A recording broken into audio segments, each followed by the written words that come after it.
अपने सूरबीर वाले पीएम साहब के राज में जिस प्यार को लव जिहाद कहा जाता है, जहां दिल से जुड़े रिश्तों को साजिश घोषित कर दिया जाता है, जहां मोहब्बत करने वालों को सलाखों के पीछे भेज के मोहब्बत जैसे पाक रिश्तों का गला घोटने की कोशिश होती है, वहीं अब सुप्रीम कोर्ट ने उसी मोहब्बत और प्यार पे बड़ा फैसला सुनाया है। सुप्रीम कोर्ट कि सुप्रीम फैसले से जहां प्यार करने वालों की बड़ी जीत हुई है, दूसरी ओर नफरती चिंटुओं की हवा निकल गई है।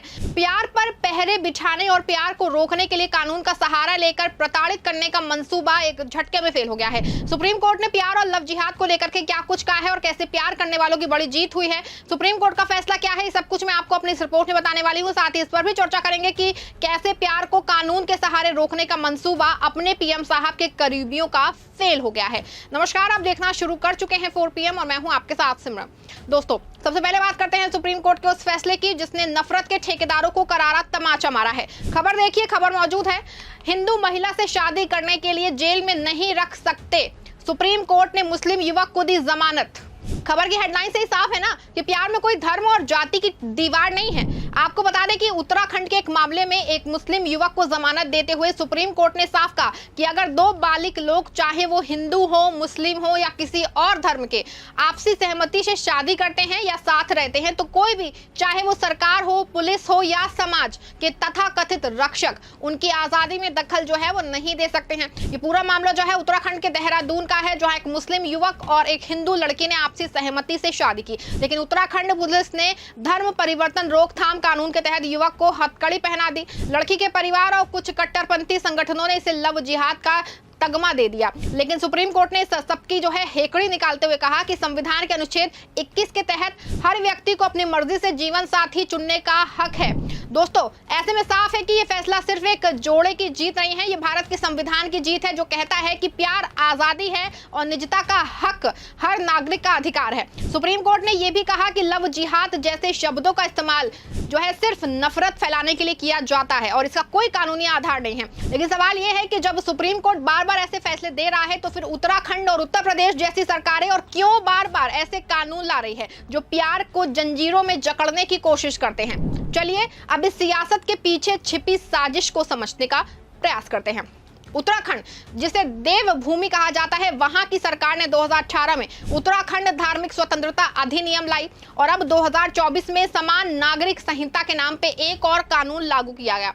सुनने में तो बड़ा अच्छा लगता है कि समानता, न्याय, सबके लिए एक कानून, लेकिन जब इस कानून की बारीकियां देखते हैं तो साफ पता चलता है कि ये अल्पसंख्यकों, खासकर मुस्लिमों को निशाना बनाने का एक हथियार है। इस कानून के मुताबिक कोई भी धर्म परिवर्तन, खास के शादी के लिए बिना जिला मजिस्ट्रेट की मंजूरी के गैर कानूनी है। अगर कोई छल, कपट या जबरदस्ती से धर्म परिवर्तन करवाता है तो उसे 7 साल की जेल हो सकती है। अब जरा सोचिए आप कि अगर दो लोग प्यार करते हैं, शादी करना चाहते हैं और उसमें से एक धर्म जो है बदलना चाहता है, तो उससे पहले सरकारी बाबू के पास जाके इजाजत मांगनी पड़ेगी। ये क्या प्यार करना अब कोई सरकारी ठेका हो गया है? और सबसे बड़ा पेंच ये है कि इस कानून में छल और कपट की परिभाषा इतनी अस्पष्ट है कि इसके किसी भी तरह से तोड़ मरोड़ जा सकता है। हाल ही में उत्तराखंड हाईकोर्ट में एक जनहित याचिका दायर की गई, जिसमें कहा गया कि यूसीसी के कुछ प्रावधान मुस्लिम और पारसी समुदायों की धार्मिक प्रथाओं को नजरअंदाज करते हैं। मिसाल के तौर पर कुरान में कुछ रिश्तों में शादी की इजाजत है जो हिंदू विवाह अधिनियम में निषिद्ध है, लेकिन यूसीसी इन प्रथाओं को मान्यता नहीं देता है। ये भेदभाव नहीं है तो क्या है? दोस्तों, सच ये है कि ये कानून जो है सिर्फ कागज पे नहीं, जमीन पर भी जुल्म ढा रहा है। देहरादून में एक मुस्लिम युवक और उसकी पत्नी के खिलाफ सिर्फ इसलिए केस दर्ज हुआ क्योंकि लड़की ने अपनी मर्जी से शादी कर ली। पुलिस ने ना सिर्फ युवक को जेल में डाला बल्कि उस काजी को भी पकड़ा जिसने शादी कराई। ये क्या अब शादी कराना भी जो है वो गुनाह हो गया है? आपको बता दें कि उत्तराखंड की तरह यूपी में भी योगी आदित्यनाथ की सरकार ने 2020 में लव जिहाद के खिलाफ एक ऐसा कानून बनाया जो नफरत की सियासत का सबसे बड़ा नमूना है। इस कानून का नाम है उत्तर प्रदेश विधि विरुद्ध धर्म सपरिवर्तन प्रतिषेध अधिनियम, जी हाँ 2021, लेकिन इसे लव जिहाद कानून कह के प्रचारित किया गया ताकि मुस्लिम युवकों को डराया धमकाया जा सके। आपको बता दें कि इस कानून में कहा गया है कि शादी के लिए धर्म परिवर्तन गैर कानूनी है और इसे साबित करने की जिम्मेदारी धर्म बदलने वाले पर होती। दोषी पाए जाने पे 1 से 10 साल तक की जेल है और भारी जुर्माना है। सभी अपराध गैर जमानती हैं, यानी कि जमानत मिलना मुश्किल है। लेकिन योगी सरकार के इस कानून के खिलाफ सुप्रीम कोर्ट में चुनौती दी जा चुकी है, जहां याचिकाकर्ताओं ने कहा कि ये कानून संविधान के अनुच्छेद 21 और 25 का उल्लंघन करता है। अनुच्छेद 21 जो है वो हर व्यक्ति को निजी स्वतंत्रता देता है है और जो अनुच्छेद 25 है वो धर्म चुनने की आजादी है। सुप्रीम कोर्ट ने इस मामले में नोटिस जारी किया है और पूछा है कि क्या सरकार लोगों की निजी जिंदगी में इतना दखल दे सकती है। आपको बता दें कि इलाहाबाद हाईकोर्ट ने भी 2020 में एक फैसले में कहा था कि जीवन साथी चुनने का हक संवैधानिक है। फिर भी योगी सरकार अपने कानून को और सख्त करने की बात कर रही है। 2024 में उन्होंने इस कानून में उम्र कैद तक की सजा का प्रावधान जोड़ा। ये क्या, अब प्यार करना आतंकवाद से भी बड़ा गुनाह हो गया है क्या? ऐसे में सवाल है कि ये धर्म परिवर्तन कानून सिर्फ कानून नहीं बल्कि एक सोची समझी रणनीति का हिस्सा होता है। शायद इसका मकसद है मुस्लिमों और अन्य अल्पसंख्यकों को डराना, दबाना और उन्हें दोयम दर्जे का नागरिक बनाना। आपको बता दें कि उत्तराखंड में 2023 में 46 मामले लव जिहाद के नाम पे दर्ज हुए हैं। इसमें से ज्यादातर में बिना सबूत के मुस्लिम युवकों को जेल में डाला गया। उत्तरकाशी में तो हालात इतने बिगड़े कि हिंदू संगठनों ने मुस्लिम दुकानदारों का बहिष्कार शुरू कर दिया। और यूपी में तो हाल ये है कि अगर कोई हिंदू लड़की किसी मुस्लिम लड़के के साथ दिख जाए तो उसे लव जिहाद का लेबल चिपका दिया जाता है। लेकिन अगर कोई हिंदू लड़का किसी मुस्लिम लड़की से शादी करता है तो वो घर वापसी हो जाता है। ये क्या दोहरा मापदंड अब कानून बन गया।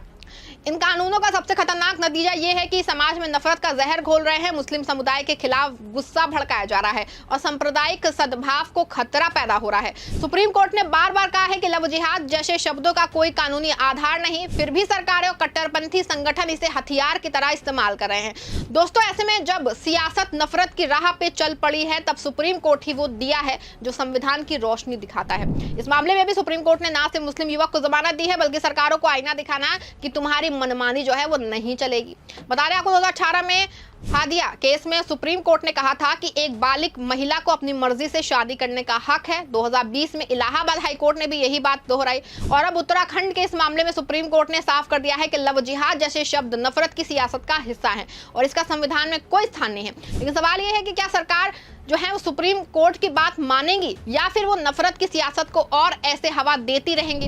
उत्तराखंड और यूपी के कानूनों में जो पेंच है, जैसे अस्पष्ट परिभाषाएं, गैर जमानती अपराध और अल्पसंख्यकों पर निशाना, वो साफ दिखाते हैं कि इनका मकसद न्याय नहीं बल्कि डर पैदा करना है। ऐसे में सुप्रीम कोर्ट ने एक बार फिर से साबित कर दिया है कि प्यार की जीत होगी और नफरत को जो ठेकेदार हैं वो हारेंगे। लेकिन ये लड़ाई अभी खत्म नहीं हुई है। उत्तराखंड और यूपी के धर्म परिवर्तन कानूनों और चुनौती दी जाएगी और हमें उम्मीद है कि सुप्रीम कोर्ट संविधान की रक्षा करता रहेगा। आप क्या सोचते हैं, क्या ये कानून वाकई लव जिहाद को रोकने के लिए है या ये कोई नफरत की सियासत का हथियार है? कमेंट में बताइएगा और इस वीडियो को जो है शेयर करिएगा ताकि सच हर किसी तक पहुंचे। अगर आपको वीडियो पसंद आया है तो वीडियो को लाइक, शेयर और चैनल को सब्सक्राइब कर दीजिएगा।